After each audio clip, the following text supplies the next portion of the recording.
Welcome, everyone. My name is Christy Rizzo. I am the program director for the Master of Science program in Counseling Psychology here at Northeastern University. And I'm going to share today some information about our MSCP program for students who are interested in applying, to just give you some more details to make sure that this is the right program for you, and also to try and answer some frequently asked questions that we often receive from students who are looking to apply. So to start, our program is situated in the School of Community Health and Behavioral Sciences in Northeastern University. So our department houses a number of different programs in counseling, in school psychology, and applied behavior analysis. This includes our MSCP program, and then we also have a one-year master's program in applied psychology that is a 30-credit program. So in terms of some numbers, we are really a pretty small program in counseling psychology. So our first year students typically are between 15 to a little over 30 per cohort. So at any one time, we have about 60 master's students in our program. The majority of those students are full-time students, with a small handful that engage in the program part-time, and I'll talk about that a little bit later. All of our students are assigned an advisor who is a faculty member from the department, who's really there to help shepherd you through the program and make sure that you are getting all of your courses completed, that you are making sure that you're connecting with your clinical sites and getting the practicum and internship experiences that you want to get. We are not an online program, so all of our classes do take place on the ground, and that's important for you to consider. Our program, as I said, is predominantly full-time, which requires 4 to 5 courses a semester across 2 years, as well as 2 courses, which are typically electives that are taken in the summer between the first and the second year. For students who want to engage in our program part-time, this is an option, and those students work with their advisor to really tailor the program to their needs. But there are some caveats to this. One is that there is specific sequencing of courses that needs to happen, and so there are some courses that have to be taken in the fall and some in the spring, one before the other, for example, and so that can sometimes be a little bit more challenging if your schedule is restricted as a part-time student. Also, our clinical placements typically expect students to be at their sites during the day. Occasionally, if you're working with children and families, it might be in the after-school hours, but this can sometimes be a little bit of a challenge if your schedule is really limited because of being a part-time student and engaging in full-time work outside of the program. And our coursework also can take place during the day, including both morning and afternoon classes, so that is something for you to consider as well. In terms of the actual requirements of coursework, so this is a 60 semester hour program. 51 of those semester hours are in required core courses, and 9 of those are in elective courses. And very important is the fact that our program meets the requirements set forth by the Board of Allied Mental Health in the state of Massachusetts for licensure as a mental health counselor. We do have some students that seek licensure in other states, and it is really important for you to be on top of what the licensure requirements are in the state that you intend to move to in the future, because those requirements may be different than what the requirements are in Massachusetts. And again, our program really guarantees that you're going to graduate with those requirements that Massachusetts lays out. If there are different requirements in another state, it would be important to know what those are so we can try and help you meet those requirements while you're in the program. After receiving your master's degree, in order to be licensed as a mental health counselor, you will also need to complete 3,360 hours in a clinical site. So that will take place after you graduate from our program.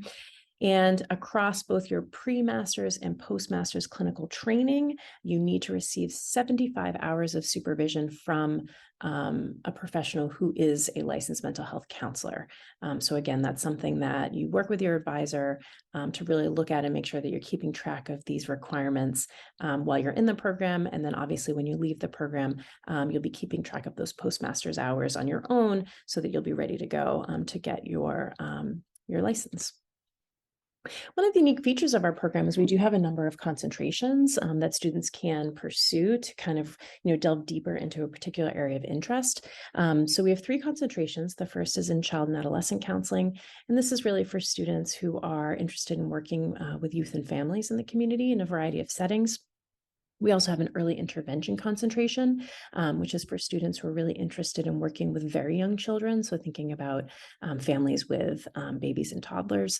And then we have a research concentration, and this is for folks who are interested in delving more into the area of research, particularly clinical research. Some of these students may be interested in going on in the future to doctoral programs in counseling or clinical psychology. And so they're really wanting to get more experience in the research domain. We have a number of research teams that our faculty lead, and we welcome student volunteers from our MSCP program.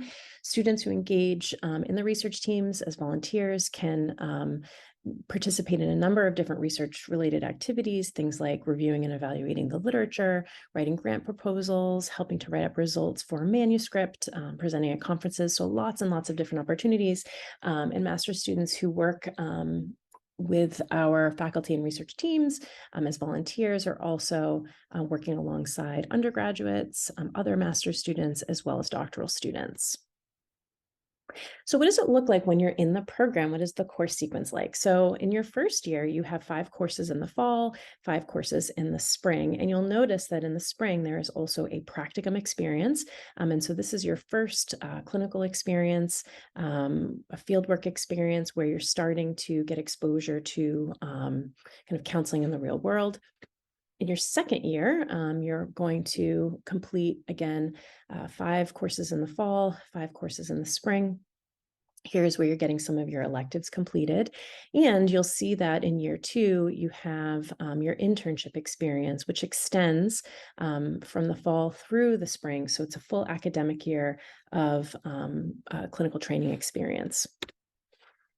Between year 1 and year 2, you will engage in some courses in the summer, and these are typically elective courses that you will take. So most students take 1 or 2 classes in the summer, predominantly taking them here at Northeastern, but occasionally some students will choose to take those classes elsewhere, but that really needs to happen in consultation with your faculty and your advisor to make sure that those courses are equivalent to courses that we offer here, and to make sure that they are approved for transferring into this degree program.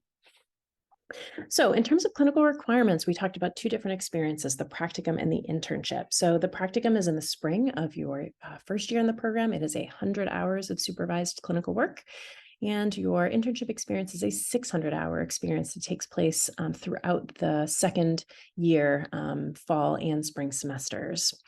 Students complete these clinical fieldwork experiences in a number of different settings in the Boston area, outside of Boston, in the suburbs, and in neighboring cities. So there's a lot of flexibility. We've had students work in a number of different settings and have relationships with hundreds of different sites. These can include medical centers, schools, community counseling centers, substance abuse treatment programs. So all kinds of different opportunities for students who are interested in different kind of counseling settings and different levels of care. In the spring of your first year, that practicum, as I said, is 100 hours. And what that really comes down to is 15 weeks of approximately 8 to 10 hours a week of fieldwork experience. You have a clinical supervisor at your site, and then you also have the faculty member who's teaching your practicum course at the university who also provides supervision, and you will engage with group supervision in that course. So you'll be hearing about practicum experiences from the other students in your practicum class. There's a formal contract between the university and your site, as well as university malpractice insurance that covers your experience. Your internship, again, is in the fall and spring of your second year, 600 hours. Typically, what that means is 20 hours a week of work in your site for 2 semesters. And again, you have your on-site supervisor, your internship instructor, who is going to serve as your university supervisor and facilitate group supervision in that course. And again, you have the formal contract and university insurance. We want to make sure that students are aware that the MSCP program is not CACREP approved. So CACREP refers to the Council for the Accreditation of Counseling-Related Educational Programs. This is one type of accreditation that some programs receive, and we do not have that. So if you plan to live in a state that requires that you come from a CACREP program, it's important that you know that. So there are a number of resources to help students for anything from thinking about getting financial aid, as well as thinking about housing. So here you have the link to our student financial services. They're really helpful in terms of helping you understand kind of what the opportunities are for student support. And again, if you're thinking you might want to get some assistance with figuring out how to find student housing, here is the link for our graduate student housing office to kind of help facilitate that for you. All right, some of the frequently asked questions. So we have a number of kind of common questions here that we receive from students who reach out to us during the application process. The biggest one for sure is, does my undergraduate degree have to be in psychology? And the answer to that is no. We have certainly had students come to our program who were not psychology majors when they were undergrads, but they have received other experiences, either work experiences or volunteer experiences that really do contribute to their readiness to engage in a master's degree program in counseling. So we encourage you to really think about what those experiences are for you and how you might kind of share those with us in your application so we kind of understand where you're coming from and how you perceive yourself to be ready for this training. Can I enter the program in the spring semester? So the answer to that is no, and this has a lot to do with the sequencing of courses. Some courses need to come before other courses, and so for that reason, students need to begin in a fall semester rather than a spring semester. Will I be able to be licensed as an LMHC in a state other than Massachusetts? So again, this depends on the state, and we really look to you to stay on top of what those licensure requirements are in the state that you're interested in moving to. Many states have the same licensure requirements as Massachusetts, and obviously that can make it easier, but licensure requirements do change, and so it's important to stay on top of those. It may be that there's a particular course that you need to take that we don't require, and so we can certainly help you identify that course and perhaps take it as an elective while you're in the program, but that's something you will need to work with your advisor about to make sure that you are keeping an eye on what those requirements are in the state that you are thinking about moving to. And finally, are there scholarships? So this really varies year to year, and we don't necessarily know during the application review process whether or not there will be scholarships available.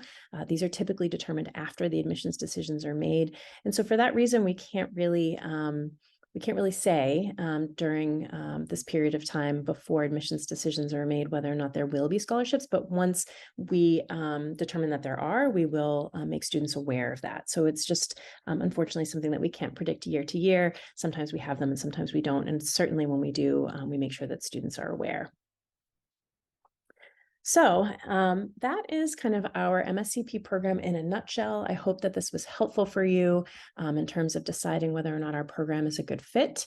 I encourage you, if you continue to have questions, to reach out to me or other faculty members or our Bouvé graduate school staff to help answer questions that you have. We are happy to hear from you, happy to try and make sure that you are fully aware of what we have to offer and really feel comfortable when you're applying that this is the right program for you. So thanks so much for listening, and we look forward to reviewing your application.